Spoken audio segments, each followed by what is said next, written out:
नमस्कार साथियों, स्वागत एक बार फिर से आपका हमारे यूट्यूब चैनल में। दोस्तों, आज हम पढ़ने वाले हैं उत्तराखंड सामान्य अध्ययन। इसको शुरू करने से पहले मैं आपको एक अपडेट दे देती हूँ। तो आपका जो है यूके पीएससी द्वारा कैलेंडर जारी कर दिया गया है और आपके जो प्रवक्ता स्क्रीनिंग एग्ज़ाम है वो 6 अप्रैल को निर्धारित की गई है। यानी कि 6 अप्रैल 2025 को जो है आपका प्रवक्ता का स्क्रीनिंग पेपर हो जाएगा। तो इसके अकॉर्डिंग ही जो है आप अपनी तैयारी करते रहें और आपको जो सिलेबस में दे रखे हैं वो सारे ही टॉपिक कवर करने हैं। ऐसा नहीं है कि आप एक टॉपिक कवर कर लें, 2 टॉपिक कवर कर लें और आपका जो है पेपर निकल जाएगा। नहीं, जितने भी टॉपिक दे रखे हैं उन सभी से जो है आपके पास क्वेश्चन बनेंगे। रही उत्तराखंड की बात, तो उत्तराखंड में जो है आपसे 30 प्रश्न पूछे जाएंगे और ये जो है 30 नंबर के होने वाले हैं। तो 30 नंबर जो है बहुत होते हैं सिलेक्शन के लिए। यहाँ पर एक एक नंबर से बच्चे जो है रुक जाते हैं। तो 30 नंबर के आधार पर जो है हम इसको पढ़ते हैं अब। तो पहला है हमारे पास आद्य ऐतिहासिक काल। तो जैसा कि आप सभी को पता है कि उत्तराखंड के इतिहास को हम जब पढ़ते हैं तो हम इतिहास को 3 कालखंडों में विभक्त करते हैं। ठीक है, पहला देखते हैं हम प्रागैतिहासिक काल। इसमें हम जो उस समय के पाषाणकालीन जो उपकरण थे, साथ ही उस समय के जो शैल चित्र थे, उनके आधार पर जो हमें इतिहास की जानकारी मिलती है वो सभी हम प्रागैतिहासिक काल में पढ़ते हैं। इसके बाद आता है हमारे पास आद्य ऐतिहासिक काल और इसमें हम जो पौराणिक ग्रंथ हैं, जो शिलालेख हैं, इनके आधार पर जो हमारे पास लिखित प्रूफ है, मतलब है, उनके आधार पर हम जो है इतिहास को जानने की कोशिश करते हैं। और उसके बाद आता है हमारे पास ऐतिहासिक काल। इसमें हम जो शासक वगैरह हैं इन सबको पढ़ते हैं। ठीक है, तो प्रागैतिहासिक काल हमने पढ़ लिया है और आप जो है प्लेलिस्ट में जाकर उसे देख सकते हैं। ठीक है, तो चलिए स्टार्ट करते हैं आज आद्य ऐतिहासिक काल। तो आद्य ऐतिहासिक काल का जो प्रमुख स्रोत है वो पौराणिक ग्रंथ हैं। यानी कि जो हमारे पौराणिक ग्रंथ हैं जिनमें ऋग्वेद जो है, ब्राह्मण हो गया, पुराण हो गए, ठीक है, या फिर कोई बुक्स हो गई जैसे कि बौद्ध साहित्य हो गया हमारे पास, रामायण हो गया, महाभारत हो गया। तो इनके आधार पर जो है हमें क्या जानकारी मिलती है उत्तराखंड के बारे में। ठीक है, तो ये सभी है जो है हम पौराणिक ग्रंथों के आधार पर इनको देखेंगे। तो उत्तराखंड का प्रथम उल्लेख ऋग्वेद में मिलता है और इसमें इस क्षेत्र के लिए देवभूमि और मनुष्यों की पूर्ण भूमि कहा गया है। साथ ही अगर हम ऐत्रेय ब्राह्मण की बात करें, जो कि एक ऋग्वेद की एक शाखा भी है, तो इसमें उत्तराखंड के लिए उत्तर कुरु शब्द का प्रयोग किया गया है और दक्षिण कुरु शब्द जो है मेरठ और हस्तिनापुर के लिए किया गया है। साथ ही अगर हम कौस्तिकी ब्राह्मण की बात करें तो वाक देवी का जो निवास है वो बद्रिकाश्रम बताया गया है।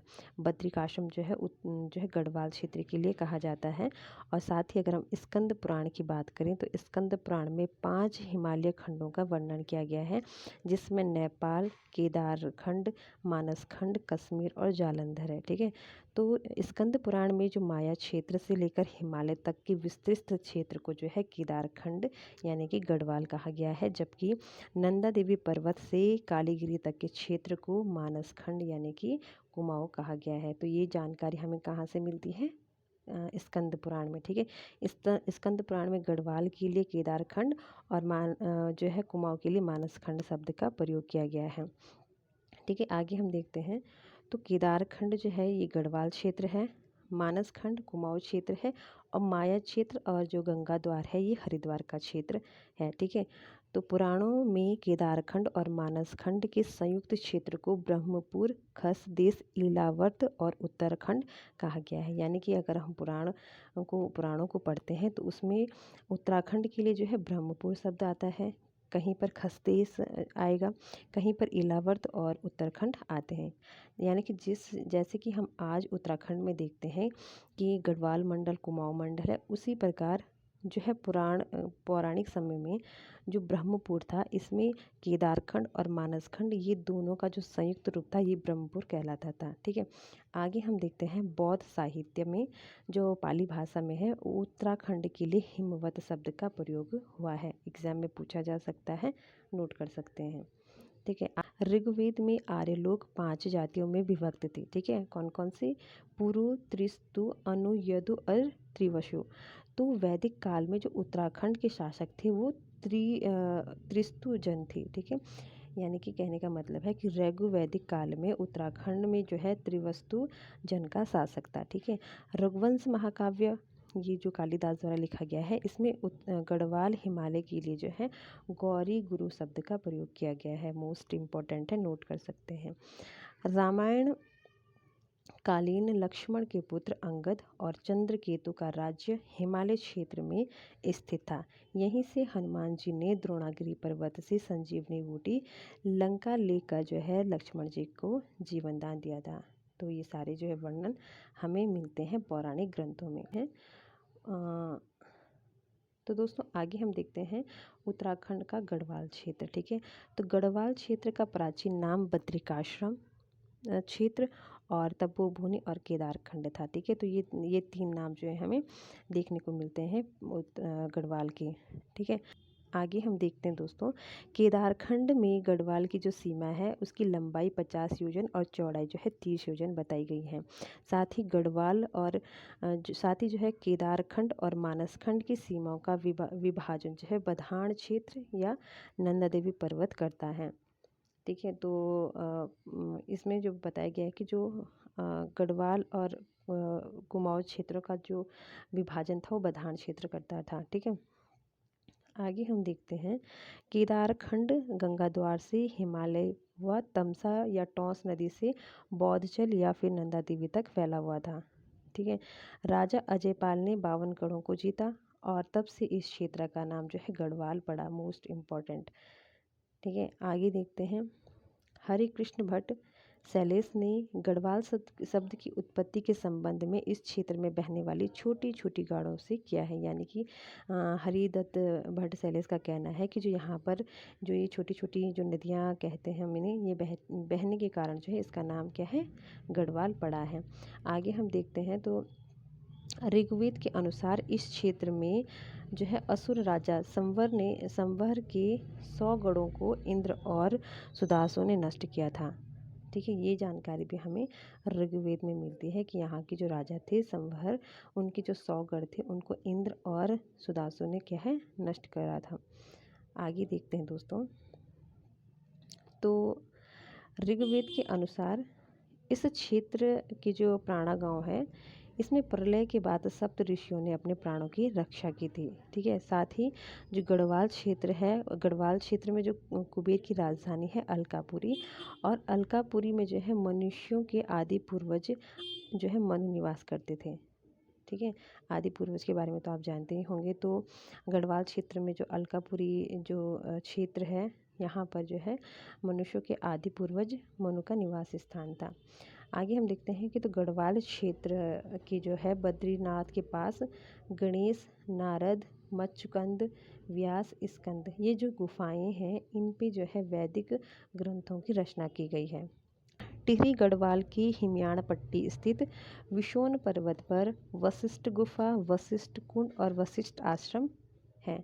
यानी कि आपकी जो है वशिष्ठ गुफा कहीं या वशिष्ठ कुंड या फिर वशिष्ठ आश्रम, ये कहाँ पर है, विशोन पर्वत पर, जो कि कहाँ पड़ता है, आपका टिहरी गढ़वाल में।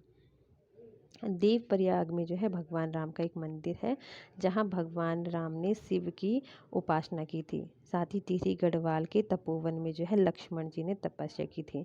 और रामायण कालीन वाणासुर का राज्य गढ़वाल क्षेत्र में था और इसकी जो राजधानी है वो ज्योतिषपुर या फिर जोशीमठ थी। आगे हम देखते हैं दोस्तों कि जो महाभारत है, महाभारत के वन पर्व में केदारनाथ के लिए भृंगतुंग शब्द का प्रयोग किया गया है। मोस्ट इम्पॉर्टेंट, नोट कर सकते हैं। नेक्स्ट है, महाभारत के वन पर्व के अनुसार उस समय गढ़वाल क्षेत्र में पुणिंद या कुणिंद और किरात जातियों का आधिपत्य था। यानी कि वन पर्व के अनुसार जो है गढ़वाल क्षेत्र में पुलिंद और किरात जातियों का शासन था। पुलिंद राजा सुबाहु की राजधानी श्रीनगर थी, जो महाभारत के युद्ध में जो है पांडवों की तरफ से लड़े थे।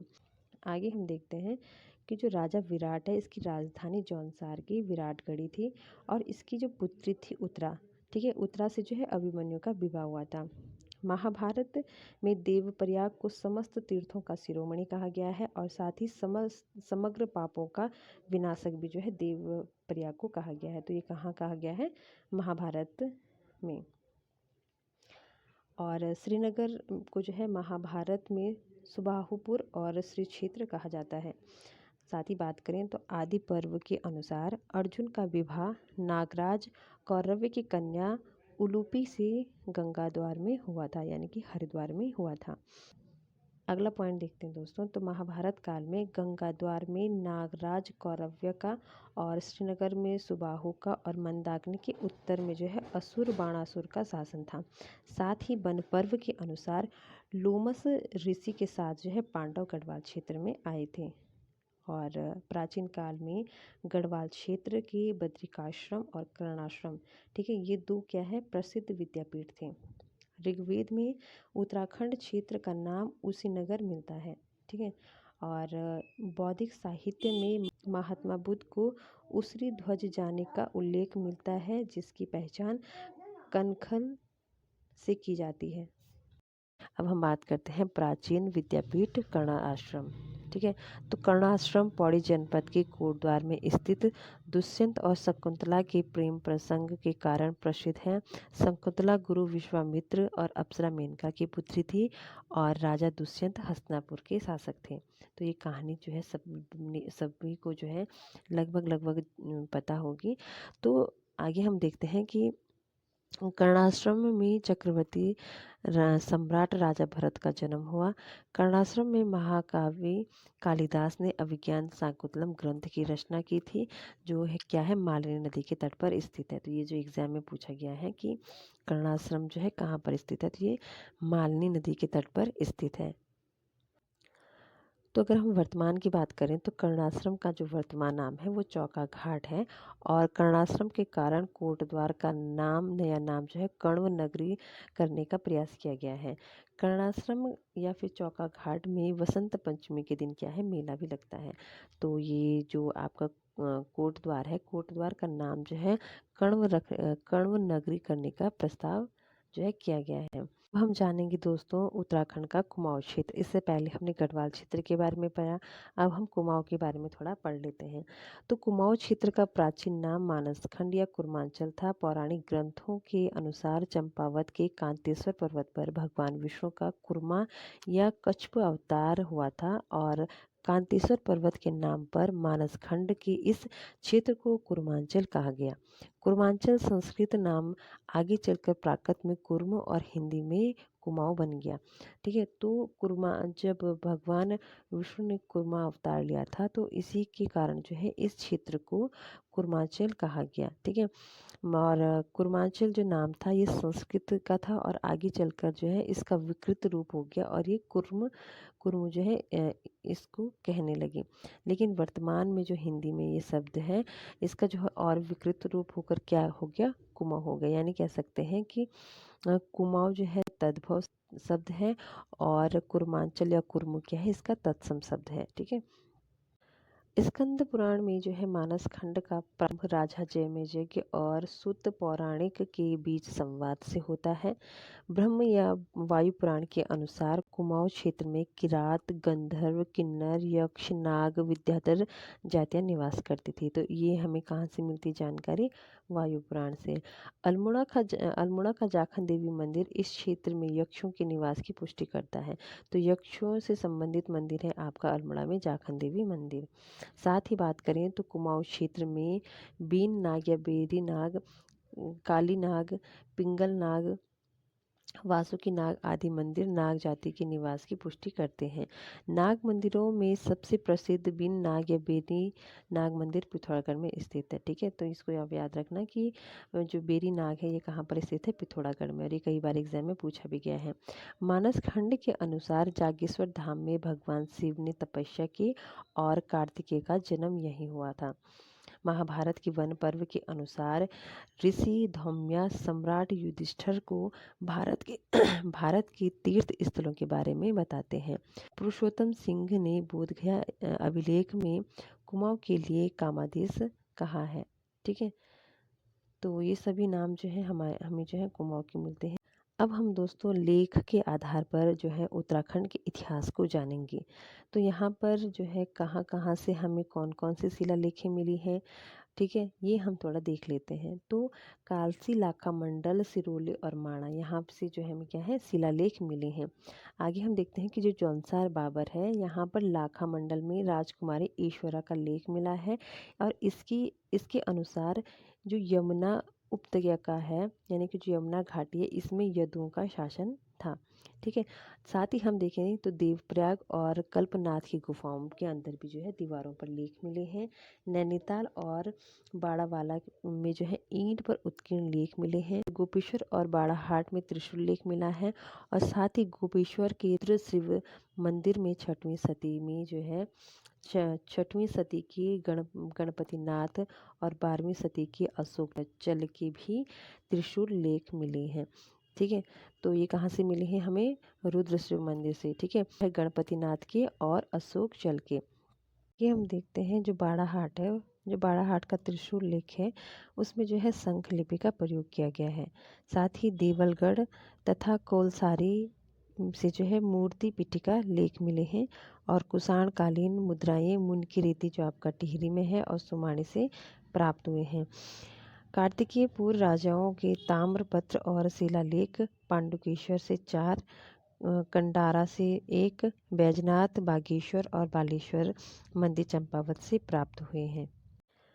अल्मोड़ा जो सिक्के हैं ये कुणिद शासकों से संबंधित हैं, यानी कि जो अल्मोड़ा सिक्के हैं इनका जो संबंध है ये कुणिद शासकों से है, जिसमें शिवदत्त, शिवपालित, हरिदत्त, गोमित्र इनके नाम उल्लिखित हैं। और इनकी जो खोज है ये 1975 में हुई है। आगे हम देखते हैं तो तीसरी सदी का मुद्रा लेख मूर्ध्वज भी प्राप्त हुआ है। ठीक है, अब जो है शिलालेख शब्दावली के बारे में हम थोड़ा देख लेते हैं। तो इसमें जो पल्ली का शब्द है ये छोटे ग्रामों के लिए प्रयोग हुआ है।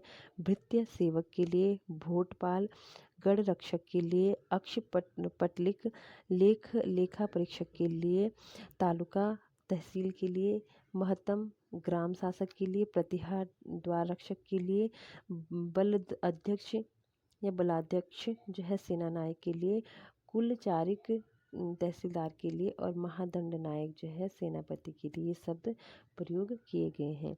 आगे हम देखेंगे दोस्तों तो कालसी का जो है शिलालेख। ठीक है, तो कालसी जो शिलालेख है दोस्तों, इसकी जो खोज है मिस्टर फॉरेट ने 1860 ईस्वी में की है, और जिसका निर्माण मौर्य शासक अशोक ने 257 ईस्वी पूर्व किया है।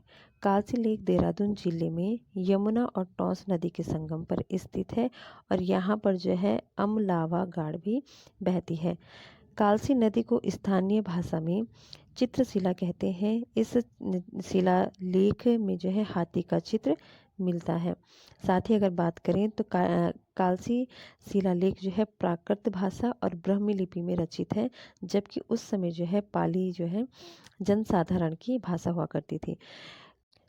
साथ ही कालसी लेख में अशोक ने घोषणा की कि मैंने राज्य के हर स्थान पर मनुष्य एवं चिकित्साओं की व्यवस्था की है, और लोगों से हिंसा त्यागने और अहिंसा को अपनाने की बात कही है। कालसी अभिलेख में यहाँ के निवासियों के लिए पुलिंद और इस क्षेत्र के लिए अपरांत शब्द का प्रयोग किया गया है। कालसी का प्राचीन नाम सुधनगर और कलकुट था, जो कि कुनिंदों की राजधानी भी हुआ करती थी। ठीक है, तो ये है विभिन्न ग्रंथों में उत्तराखंड के स्थानों के नाम।